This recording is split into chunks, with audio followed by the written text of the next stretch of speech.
Hello and welcome to another episode of TWiML Talk, the podcast where I interview interesting people doing interesting things in machine learning and artificial intelligence. I'm your host, Sam Charrington.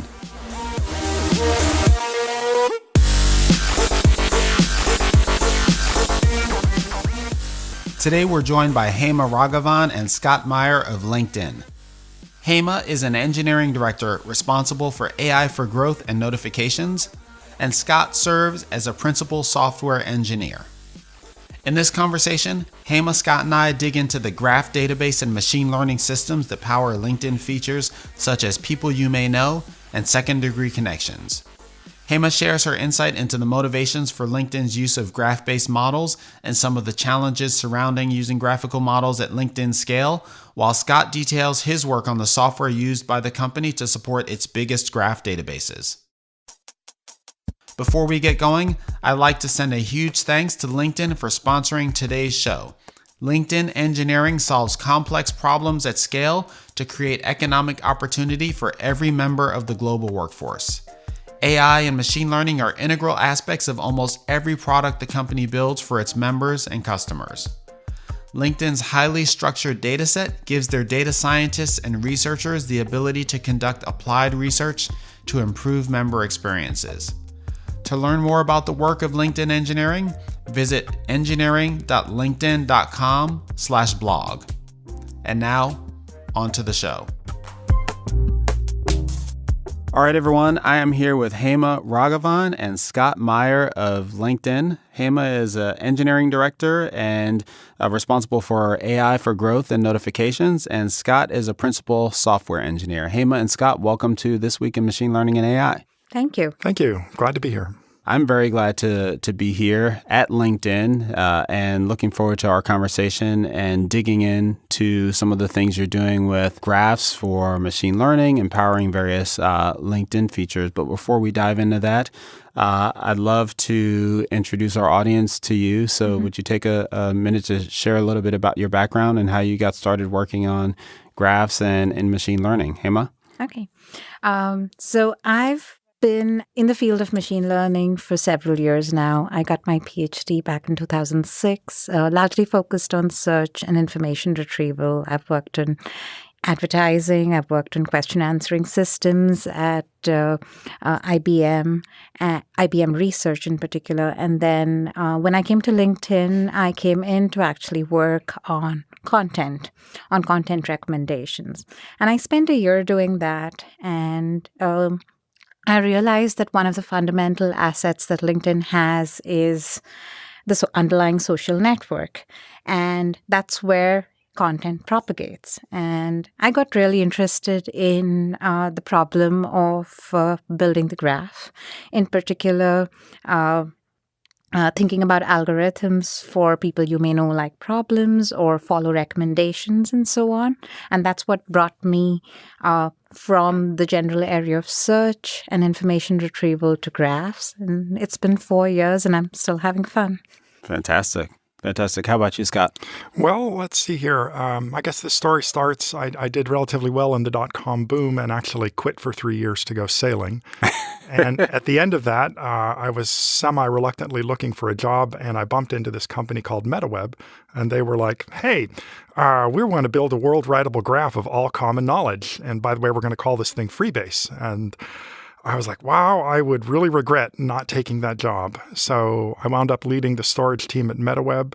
MetaWeb was acquired by Google. Freebase became Google's knowledge graph.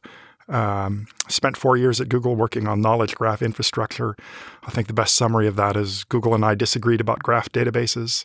But LinkedIn found me actually through LinkedIn, which was a huge endorsement, and recruited me to come here and lead a next generation graph database project. So that's what I've been doing for the last 4.5 years. So it's like 15 years in graph databases now. Can't shake the habit. So we're going to go deep into graphs and the way LinkedIn uses them. We spoke a little bit about this in a previous interview with Romer, who's one of your colleagues, Hema. But we'll dive even deeper here. But to kind of contextualize that for us, talk a little bit about the motivation for the emphasis on graphs at LinkedIn? Yeah. So the social network for LinkedIn, we are an online professional social network. The fundamental asset that a user has on LinkedIn, perhaps in even comparison to our competitors, Indeed or any of the other job sites, is the social network. So in that context, a graph is the prime driver of all of the other parts of our business at LinkedIn. In particular, if you can just think about it intuitively, it makes sense that when you're looking for a job, the most common thing for you to do is actually reach out to your first degree connections. If you are in a job that you like, you might want to stay informed through what your first degree connections are talking about. And that's pretty much what your feed does. And if you are likely missing out on a conversation, then your notifications are what are sent to you. And notifications from your first degree connections are more valuable than otherwise. So at all stages of your professional network, your connections are your core asset. And that's the core of what LinkedIn offers. So in terms of the set of AI problems that surround graphs, is first building the graph itself. So when a member comes in, the most primitive way that a member would build their network is go by memory and think about all of their colleagues that actually exist on LinkedIn and go and do a search. Now, you would not get a lot of coverage that way. I would probably not remember colleagues from 10 years ago when I'm building my network. So that's when a recommendation engine like People You May Know comes in. Likewise, for the feed, then how do you know which of your first degree connections are actually relevant to your current context? So I may have colleagues from school, from 3 other jobs before, but maybe the conversation that I really care about in today's context is deep learning and AI. So which of those colleagues are contextually relevant to my feed? So that's also a graph problem. We can think about it as affinity modeling amongst your first degree connections. Likewise, if you're on the jobs page, then which of your connections are relevant to you and who might potentially give you a referral, right? So all of these are graph problems. They can be modeled as prediction. They can come down to prediction problems given a certain context. The People You May Know problem is, what edge should I build? And that is most relevant for the member. And then the other problems like feed, notifications, or jobs say, the member has a set of edges. Which of these edges are most relevant in that context? So that's graphs are everywhere at LinkedIn. So LinkedIn is clearly already doing this. Mm-hmm. When you think about the big challenges or opportunities in this space and among the various features that you've talked about, People You May Know and the feed, what are those big challenges from a machine learning perspective? Correct.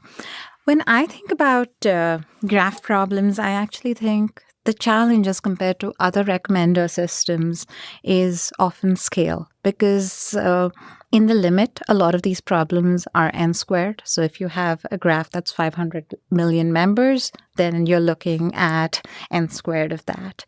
So there's no way that you can talk about some of these problems without having a distributed systems expert co-seated at the table with you, which is part of why we're in this conversation today together with Scott, right? So in fact, that's the one piece we realize, that even when we're training the models, like just thinking about network propagation algorithms or about inference on these large graphs, there is a community, a research community out there, but it's not as prolific as perhaps, other fields of AI. For example, text and NLP have broader communities. Mm-hmm. And it's perhaps also because the problem space is rather niche. Mm-hmm.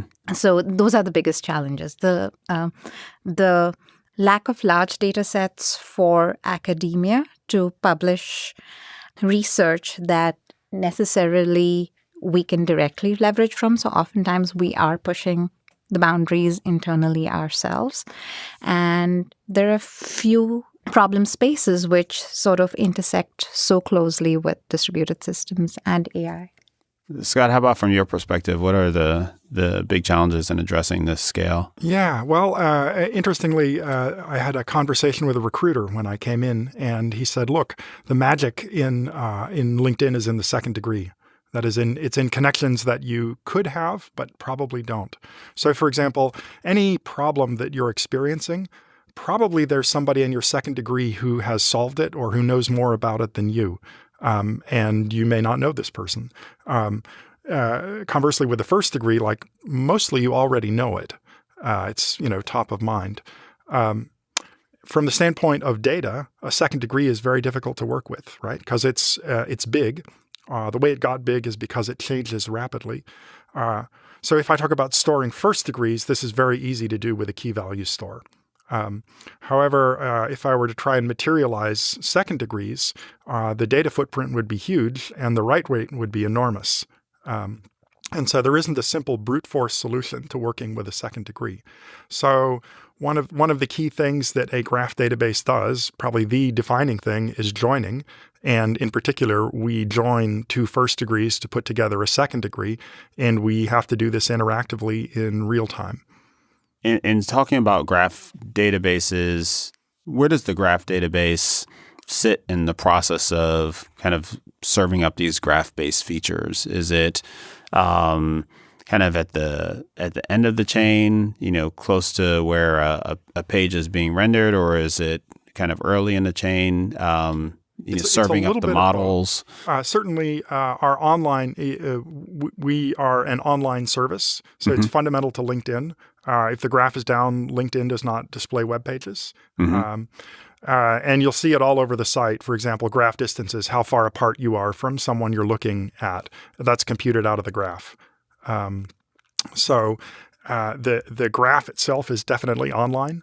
The graph, the contents of the graph, some of it is raw data that is curated directly by users, and some of it is the result of a relevance or AI process where we take data that may be unreliable and figure out what's good. For example, filter out spam. Okay, and so is the graph a single monolithic system, an instance of a graph database, or are there multiple systems that contribute to making the graph real for... The graph is an instance of a graph database. We actually have 7 instances in 4 different colos to actually provide a continuous service. And the instance of the graph database itself is a cluster of machines, roughly 20 terabytes of RAM per cluster. And is this a LinkedIn kind of internally developed graph database, or is it an open source project? Or this is a complete internal project. It's built. It's an in-memory database. It's built on top of basically bare Linux. Okay. Oh wow. And so you talked about Hema. You talked about across these different capabilities, the common thing that you're trying to drive for across the graph is relevance, some aspect of relevance. You mentioned affinity modeling as one of the types of technical approaches that you're applying. Can you talk a little bit more about that? Sure. So let's take affinity modeling for the people you may know problem, and then we'll talk about it in the context of some other problems. So the people you may know problem says, is A likely to know B? But we also want to consider long-term value. So if A may know B, but if they're not going to derive value on LinkedIn in any potential future, right? Like, is it worth connecting to your neighbor down the road? Like, should we be showing it's someone you know, but using a top slot in a recommendation system for that versus perhaps somebody who might be a good referral for a job for you down in the future, or someone who may share really good content, like someone that you know, but they just write really well and you would benefit from their writing. So you can think about predicting future edges or predicting. So what we're doing is actually predicting future edges, right? Is Hema likely to connect to Sam? And so is Hema likely to send an invitation to Sam? And is Sam likely to accept that invitation? So you have to know that, Hema knows Sam and Sam also knows Hema. So it's a two-way problem.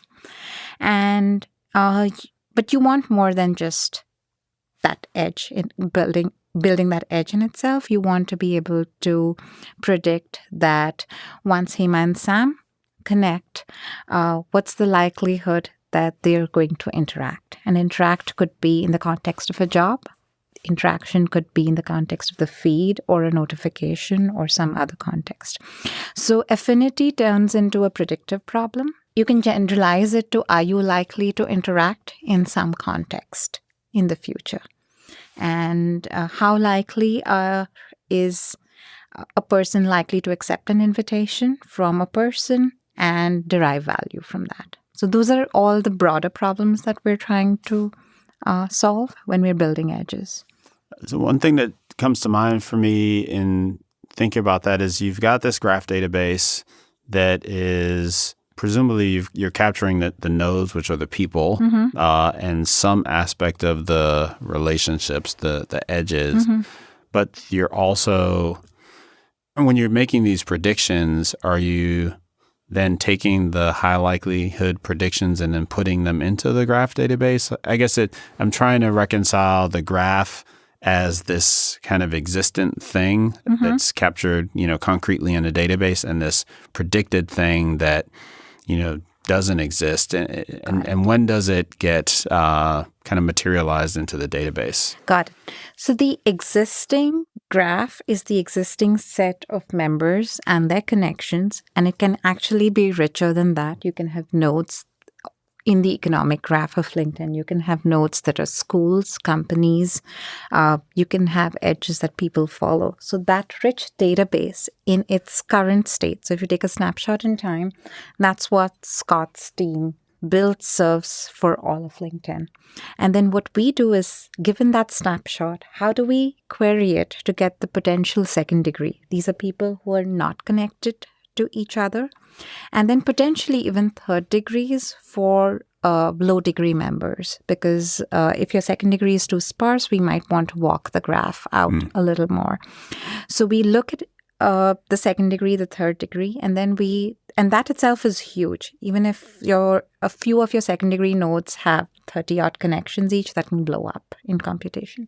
So we take that large list and then we say, all of these people are not connected to each other. Which ones are likely to connect to each other? And that's the predictive problem. And that's what you see on the people you may know or even follow recommendation pages at LinkedIn. And once people start sending invitations, so in the bidirectional edge is a connection edge. So when they send an invitation and it gets accepted, it materializes back into the database. A follow recommendation will materialize right away. And so Scott maintains the state of truth of, of what connections have been accepted, as well as what follow links exist. Okay. I see the people you may know page all the time, and you certainly wouldn't want to recompute that every time I'm going to see it. So it needs to be cached in some kind of way.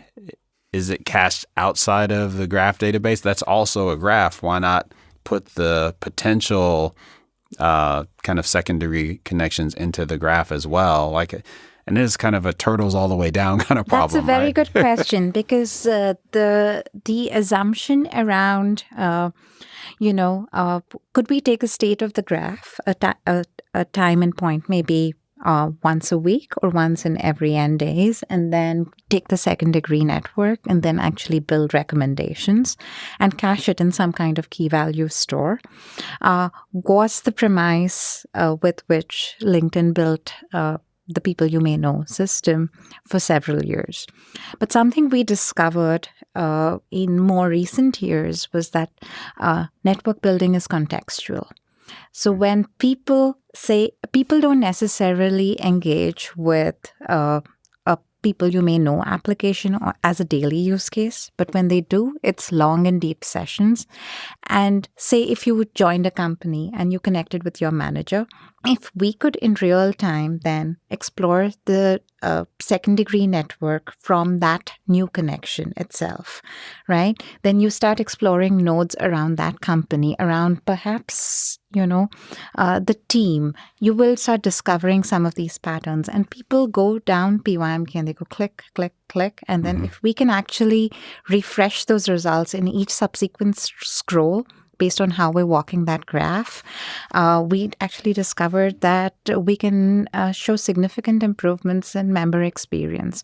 So actually, walking the graph in near real time has been one of our internal discoveries, so to speak. The fact that we can actually do it, and the fact that it gives huge improvements in experience and performance has been one of the key insights in recent times.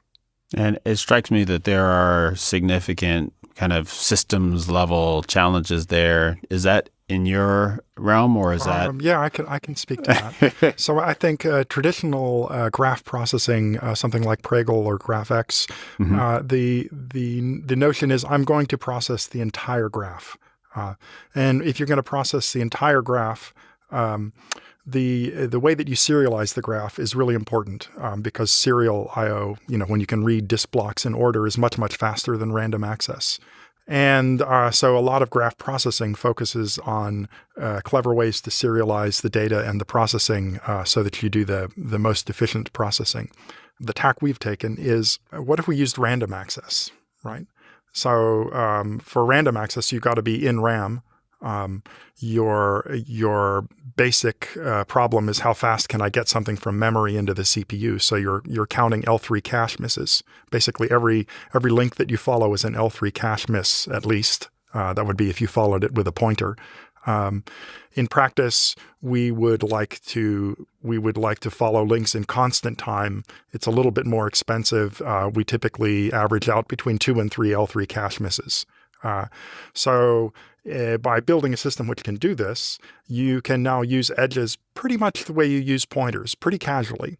And you can do, say, online materialization of a second degree in real time.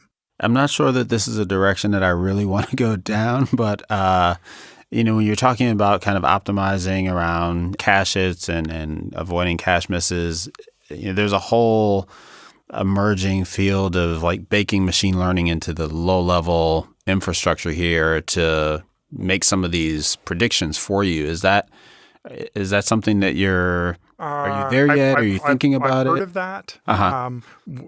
What I do is a lot more boring. It's really nuts and bolts. Retrieve data, figure out if it's the data that you want. Okay. Pretty boring database stuff. Okay.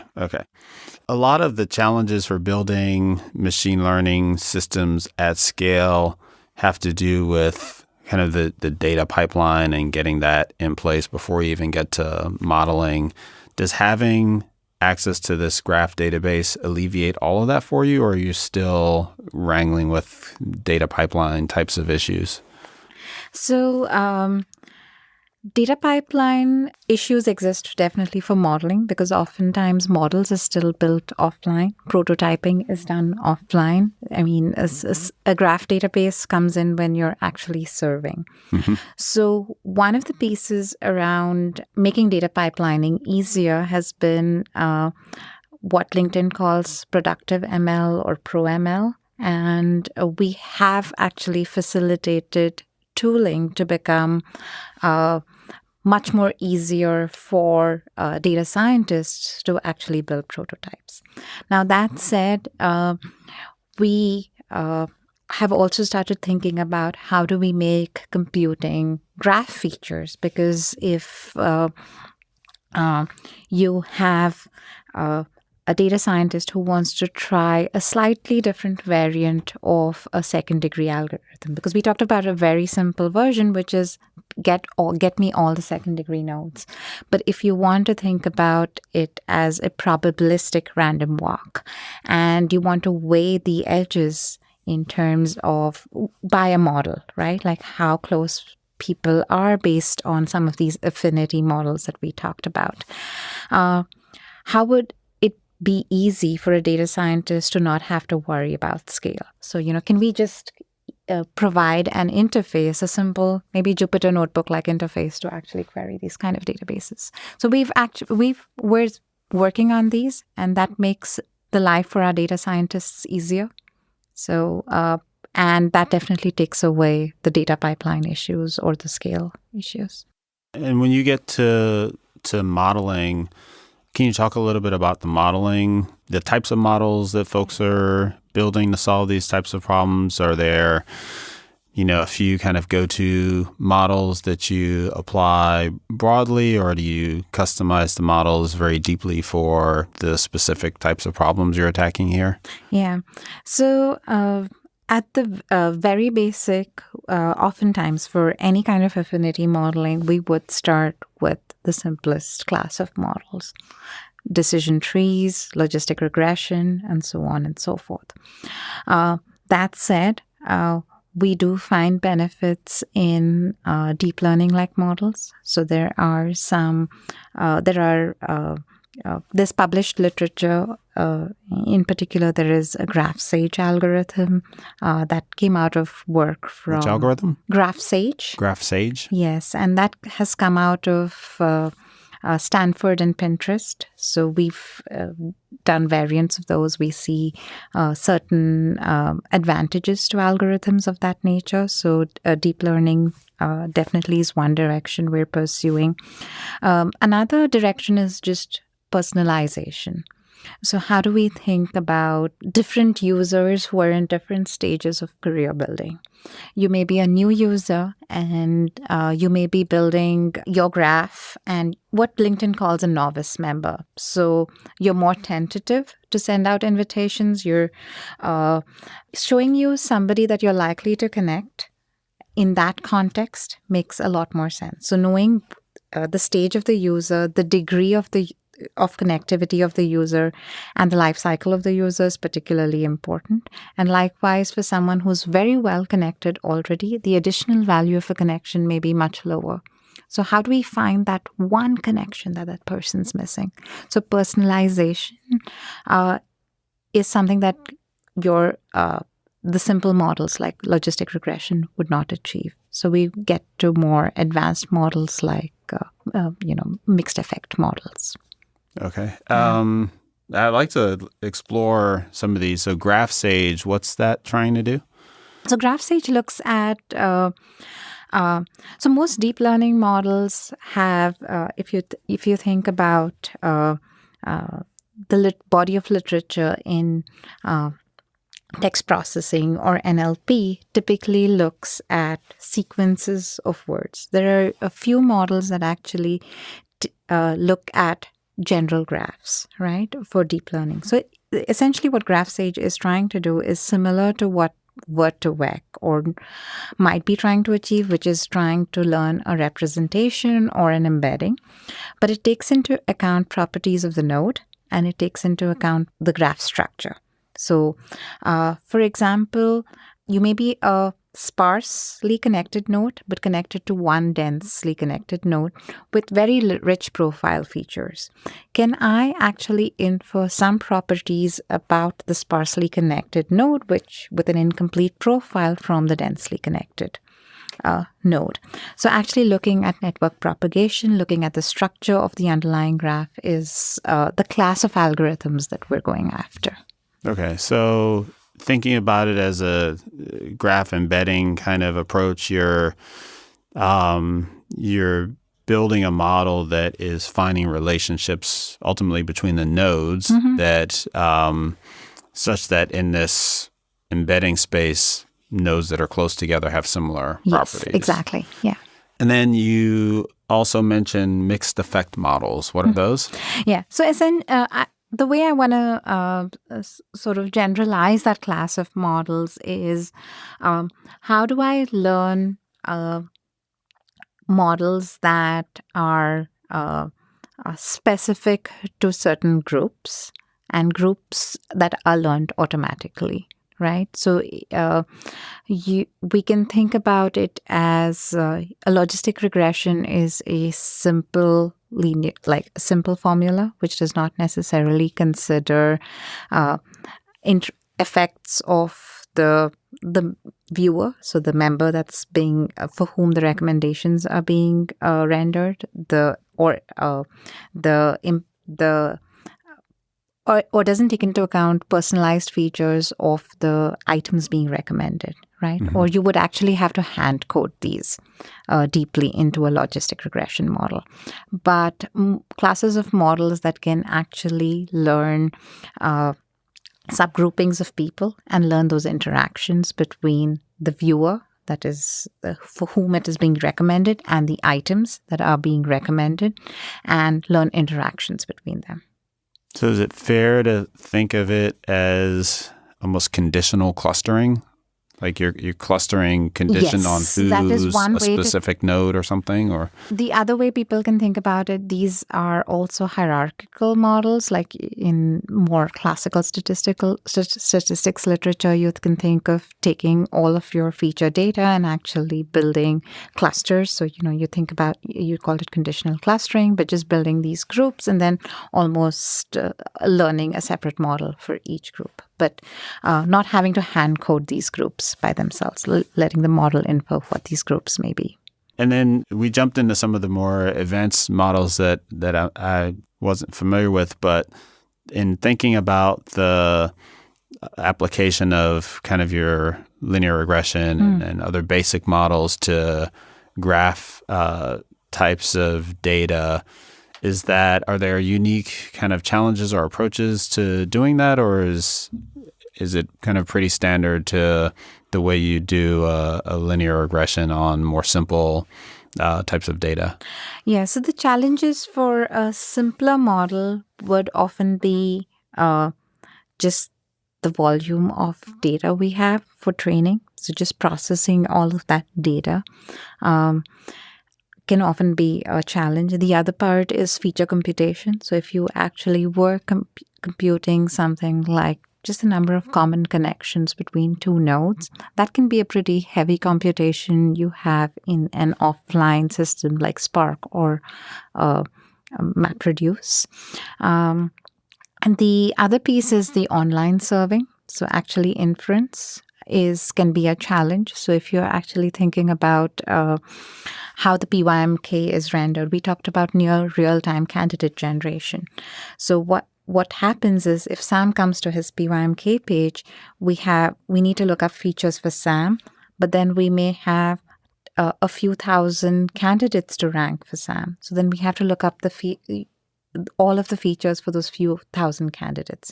So then we're pounding a key value store at our peak QPS for that many candidates. Then you start hitting, again, systems challenges to actually retrieve all of those features at that rate. So both at the data munging side for just offline analysis or feature engineering, some of these graph features can be computationally complex, and you're doing a lot of large joins. So we actually become smarter at the way we do joins. Just simple SQL-like big joins don't necessarily work that well for us at the scale that we're at. And then again, online inference is the other piece. In terms of those joins, Scott, what does work? What does work? I think the two problems with joins are query planning. So typically, if you talk about a graph, it's represented as a table of edges. This is very, very easy to do in any SQL database. However, when you start to query it, you're doing self-joins. And the problem with self-joins is that the optimizer is based on statistics. And after your first round of projections, you no longer have any statistics. This gets exacerbated by the fact that graphs tend to have a lot of skew in them. That is, some nodes are very, very dense and others are very sparse. And so basic techniques like, I'll just take an average don't work very well. You can be looking at things, this guy has 200, 150, 113, 25 million. right? Mm-hmm. So if you have to look at 25 million things, you have to pay that price. But if you're in a complex query, maybe you don't have to. Maybe that highly skewed node will be knocked out by some other condition.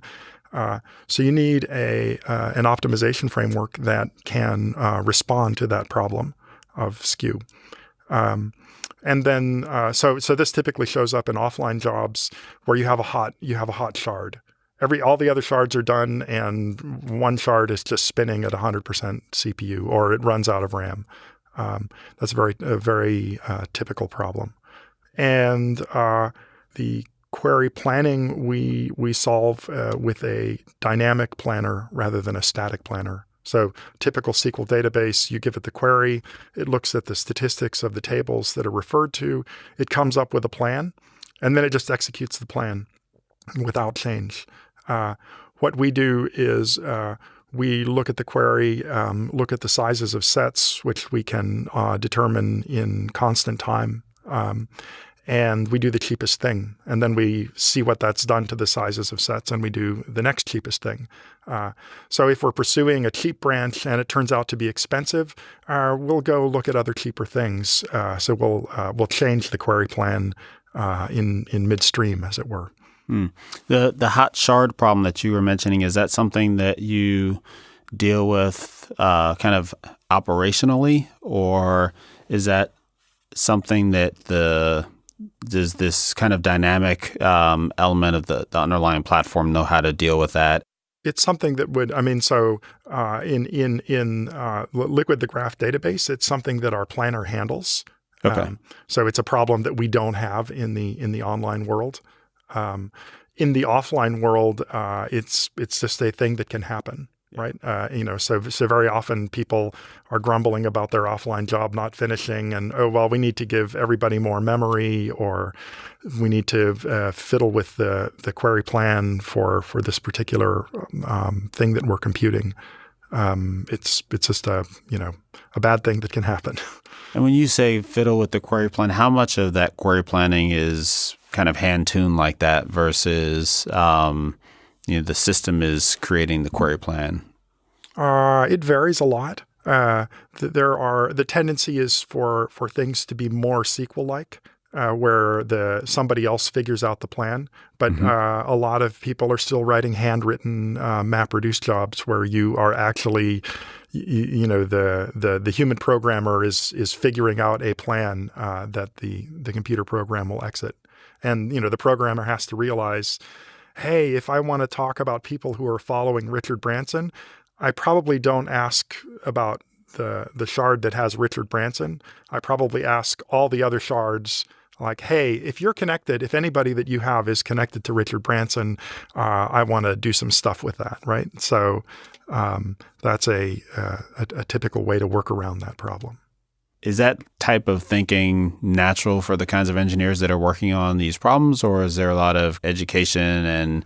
Yeah, I don't think it's natural for anyone. Graph databases, it takes a while to. There's no top or bottom. So I've always seen it takes at least 6 months for people to come up to speed on the domain and really start being productive. Sounds like the new concurrency, right? It's like something you just have to wrap your head around. There's this fog, and eventually you come out on the other side of the fog, and it kind of makes sense. Yeah, I think so.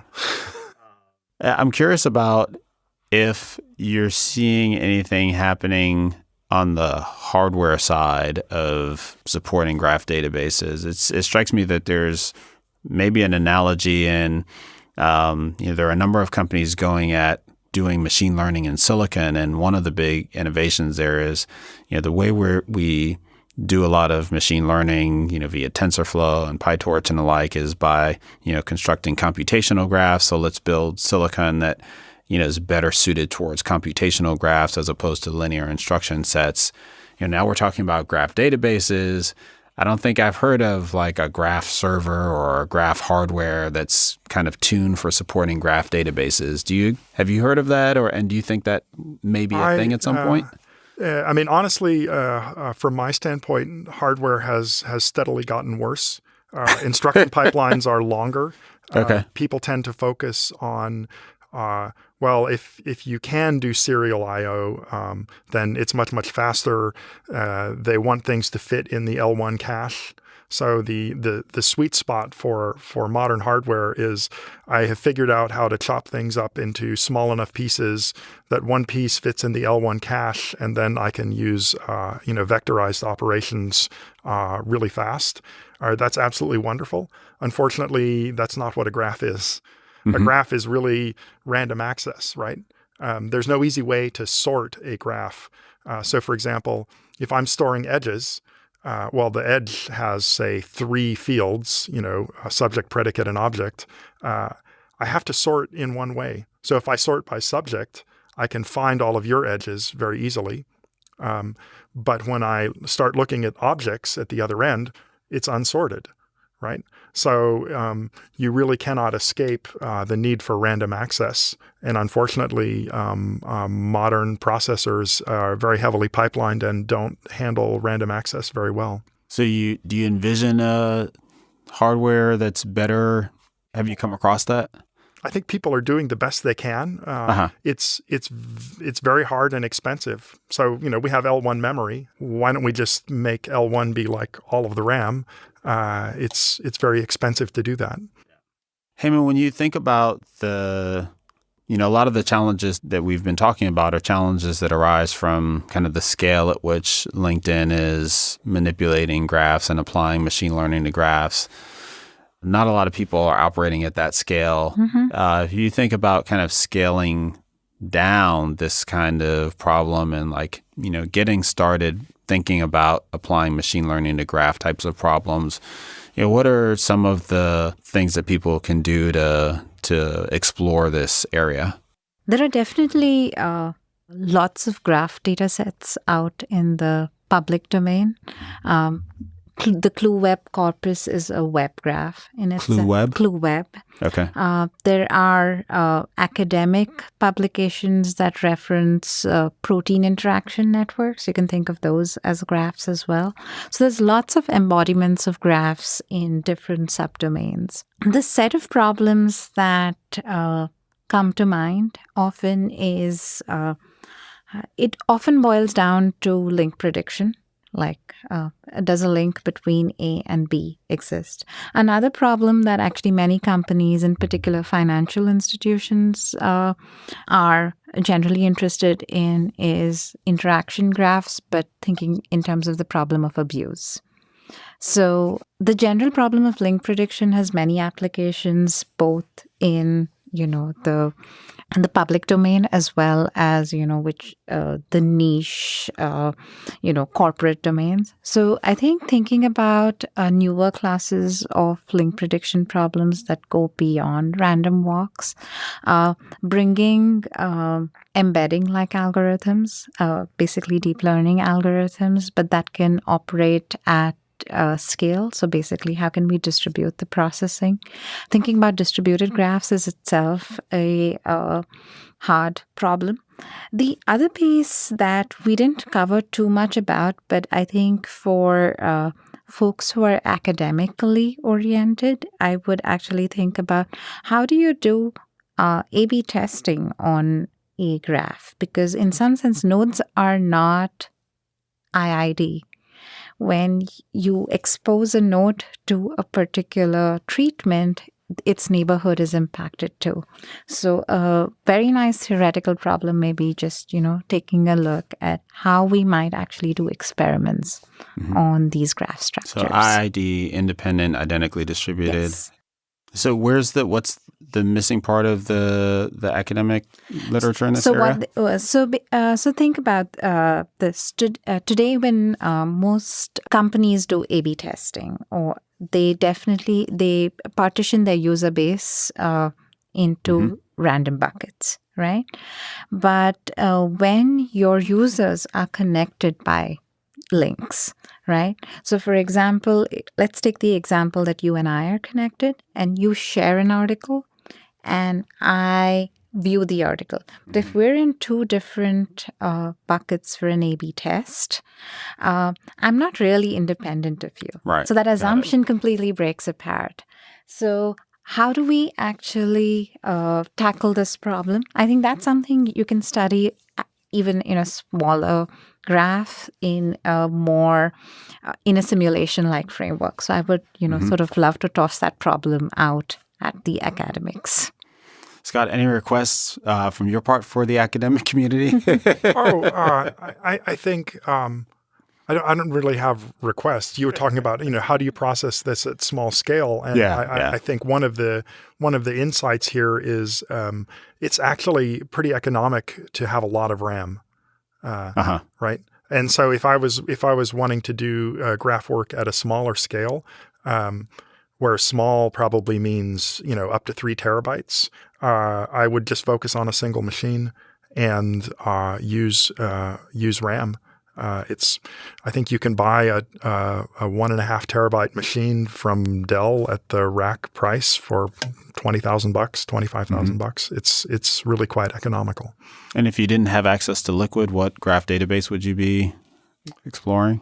That's a harder one. I know the guys at Franz who build Allegrograph, and I think that's to me probably the most interesting of the extant graph databases. Well, Hema, Scott, thank you so much for chatting with me. Thank you so much for having us here. Yeah, thank you very much. All right, everyone, that's our show for today. For more information on Hema, Scott, or any of the topics covered in today's show, visit twimlai.com/talk/236. Thanks once again to LinkedIn for their support. Be sure to check out what their engineering team is up to at engineering.linkedin.com/blog. As always, thanks so much for listening, and catch you next time.